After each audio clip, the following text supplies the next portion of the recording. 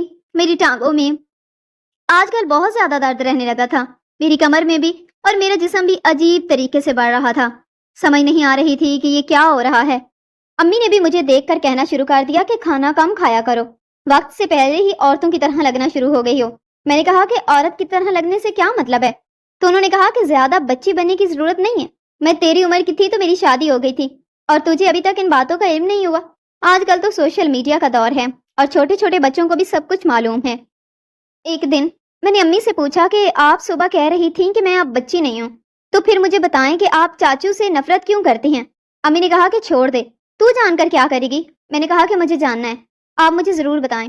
تو امی نے مجھے کہا کہ جب میں تیرے باپ کے ساتھ نئی بیاہ کرائی تھی تو تمہارا چاچو اس وقت کمارا تھا۔ میری شادی سے تقریباً 1 سال بعد اس کی شادی ہوئی، تب یہ بہت گری ہوئی حرکتیں کیا کرتا تھا، لیکن ہم سب اس کی حرکتوں سے بے خبر تھے۔ جب پہلی بار ہمیں اس کے بارے میں پتہ چلا تو تمہارا باپ فوراً غصے سے آگ بگولا ہو گیا اور اس کے منہ پر ایک زوردار تھپڑ دے مارا۔ پھر تنہائی میں بڑے افسردہ لہجے میں مجھے کہا کہ دل تو کرتا ہے کہ ابھی یہ گھر چھوڑ کر چلا جاؤں، لیکن تمہارے باپ کی سب سے بڑی مجبوری یہ تھی کہ اس وقت ان کے پاس پیسے نہیں تھے۔ اس کے بعد بھی ہم 2 سال مزید اسی گھر میں رہے، تب جا کر وہاں سے نکلے۔ تمہارے باپ نے بعد میں اسے معاف بھی کر دیا، لیکن تمہارے اس شریف نظر آنے والے چچا نے بہت دفعہ تمہارے باپ سے معافی مانگی تھی، لیکن میں نے اسے آج تک معاف نہیں کیا۔ میں نے تجسس بھرے انداز میں اپنی ماں سے پوچھا، امی آخرکار چاچو نے ایسا کون سا جرم کیا تھا کہ نوبت یہاں تک پہنچ گئی؟ امی نے بتایا کہ جب میں اور تمہارے باپ نئے شادی شدہ تھے تو زیادہ تر ہم ایک دوسرے کے ساتھ کمرے میں موجود ہوتے، آپس میں باتیں کرنے کے دوران ہمارے ہنسنے کی آوازیں کمرے سے باہر تک آتی تھیں۔ نئے شادی شدہ جوڑے عموماً ایسے ہی ہوتے ہیں، ان کے لیے ایک دوسرے کی ہر بات نئی ہوتی ہے اور وہ لمحات ان دونوں کے لیے زندگی کے خوبصورت ترین لمحے ہوتے ہیں۔ لیکن تمہارا چاچو رات کو چھپ کر ہمارے کمرے میں جھانکا کرتا، اس نے باقاعدہ ایک جگہ بنائی تھی جہاں سے یہ سب منظر دیکھتا تھا۔ شکر ہے کہ اس زمانے میں اس کے ہاتھ میں موبائل فون نہیں تھا، ورنہ یہ ہماری ویڈیو بنا کر وائرل کر دیتا۔ میری بیٹی، اسی لیے میں تمہیں سمجھاتی رہتی ہوں کہ اپنے چچا کے گھر نہ جایا کرو۔ امی کے منہ سے اپنے چچا کے متعلق یہ انکشافات سننے کے بعد میں نے توبہ کے انداز میں اپنے دونوں کانوں کو ہاتھ لگایا۔ پھر امی نے کہا کہ بیٹا اب تو میں نے ساری حقیقت تیرے سامنے کھول کر رکھ دی ہے، باقی آگے تم خود سمجھدار ہو۔ مجھے کچھ سمجھ نہیں آ رہا تھا کہ میں اپنی امی کو کیا جواب دوں، لہٰذا میں خاموشی سے اٹھی اور اپنے کمرے میں آ گئی۔ ساری رات میں اسی بارے میں سوچتی رہی کہ اگر کوئی انسان اتنا گرا ہوا ہو سکتا ہے کہ اپنے بھائی اور بھابھی پر بری نظر رکھے، تو کیا وہ اپنے بھائی کی اولاد کے ساتھ برا نہیں کر سکتا؟ اب چچا کی حقیقت پوری طرح مجھ پر واضح ہو چکی تھی۔ اس خطرے کو بھانپتے ہوئے میں نے دل ہی دل میں فیصلہ کیا کہ اب کسی صورت بھی مجھے اس گھر میں واپس نہیں جانا، لیکن مجھے یہ وجہ بھی دریافت کرنی تھی کہ کچھ روز سے میرے ساتھ ہو کیا رہا ہے۔ میں پہلے جیسی نہیں رہی تھی، ایسا لگتا تھا کہ میں بہت بیمار ہوں، مجھے بہت زیادہ سستی رہتی ہے۔ اسی لیے میں نے سوچ لیا کہ ہر حال میں مجھے اصل حقیقت کا پتہ لگانا ہوگا۔ اگلے دن میں چاچو کے گھر گئی، حسب معمول وہ مجھے تربوزہ دے کر مصروف ہو گئے۔ میری قسمت اچھی تھی کہ اس دوران ان کو کسی کی کال آ گئی اور فون لے کر سائیڈ پر چلے گئے۔ میں نے تربوزہ دیوار سے اچھال کر باہر بازار میں پھینک دیا اور چاچو سے کہا کہ میں نے سارا کھا لیا ہے۔ اس دوران میں نے یہ بات واضح طور پر نوٹ کی کہ چاچو کال سننے کے بعد کافی پریشان لگ رہے تھے، پتہ نہیں کس سے بات کر رہے تھے، شاید کوئی ڈاکٹر تھا۔ خیر اس کے بعد مجھے نیند کہاں آنی تھی، پھر بھی میں نے نیند آنے کی ایکٹنگ کی اور جا کر کمرے میں سو گئی، اور 10 منٹ بعد ہی کچھ ایسا ہوا کہ میں بری طرح سے کانپ اٹھی۔ میرے کمرے میں کوئی موجود تھا جو میرے پیروں کی طرف بیٹھا تھا اور میرا ہاتھ پکڑا تھا۔ جیسے ہی میں نے آنکھ کھولی تو دیکھ کر چونک گئی، وہ کوئی اور نہیں بلکہ میرے چاچو کا بیٹا اسامہ تھا۔ میں نے چلانا شروع کر دیا۔ میرے چاچو وہاں پر آ گئے اور میری چچی بھی۔ انہوں نے کہا کہ تو یہاں کیا کر رہا ہے اس کے کمرے میں، اور یہ کیا ہو رہا ہے؟ چاچو نے جب یہ منظر دیکھا تو وہ سمجھ گئے کہ کیا گڑبڑ ہو رہی ہے۔ پھر چاچو نے اپنے بیٹے کو گردن سے پکڑ لیا اور کہا کہ تم یہاں پر کیا کر رہے ہیں؟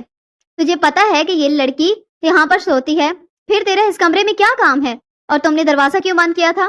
وہ گھبرا گیا، اس کو کچھ سمجھ نہیں آ رہی تھی کہ میں کیا بولوں اور کیا نہیں۔ اس کی شکل سے ہی لگ رہا تھا کہ اس کی نیت ٹھیک نہیں تھی۔ میں نے رونا شروع کر دیا۔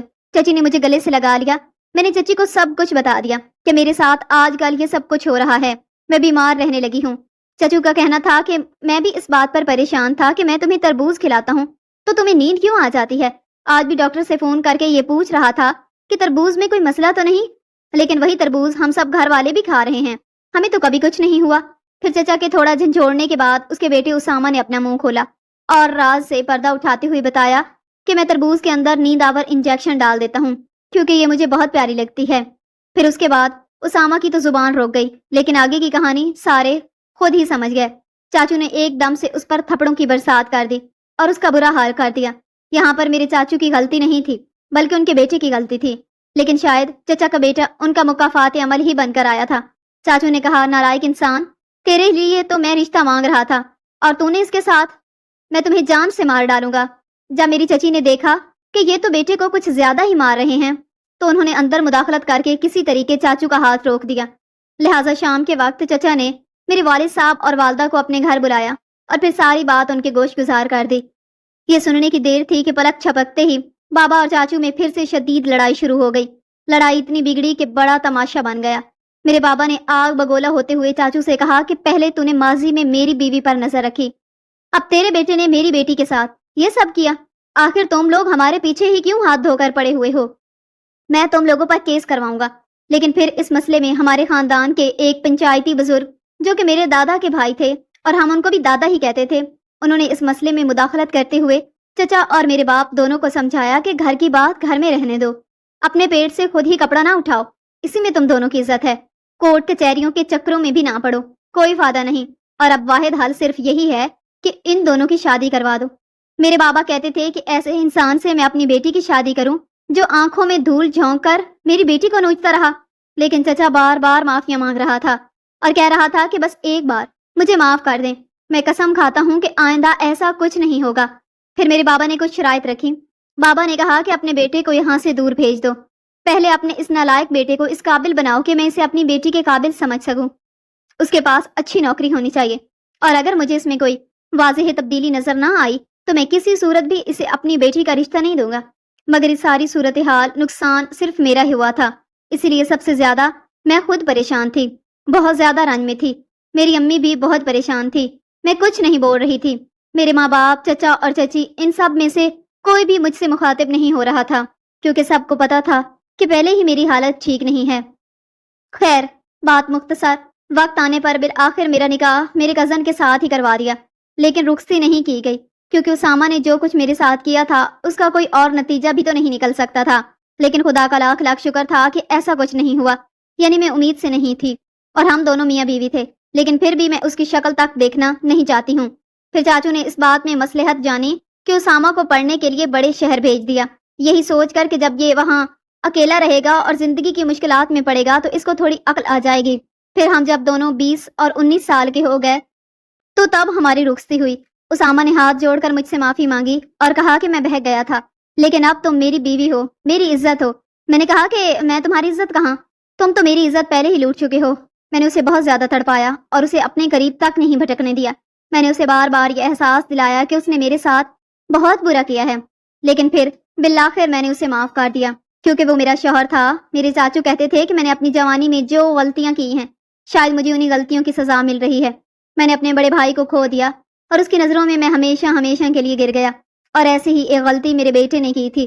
اگر میں اس کی شادی اس کی پسند سے نہیں کرواتا تو شاید یہ اور زیادہ بگڑ جاتا۔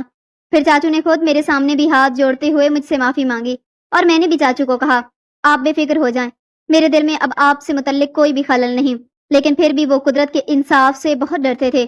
وہ کہتے ہیں کہ جیسے میرا مکافات عمل بیٹے کی صورت میں میرے سامنے آیا، کہیں میرے بیٹے کا مکافات عمل اس کے سامنے نہ آ جائے، کیونکہ اسامہ کی بھی ایک جوان بہن تھی جس کی وہ بہت جلد شادی کرنا چاہتے تھے۔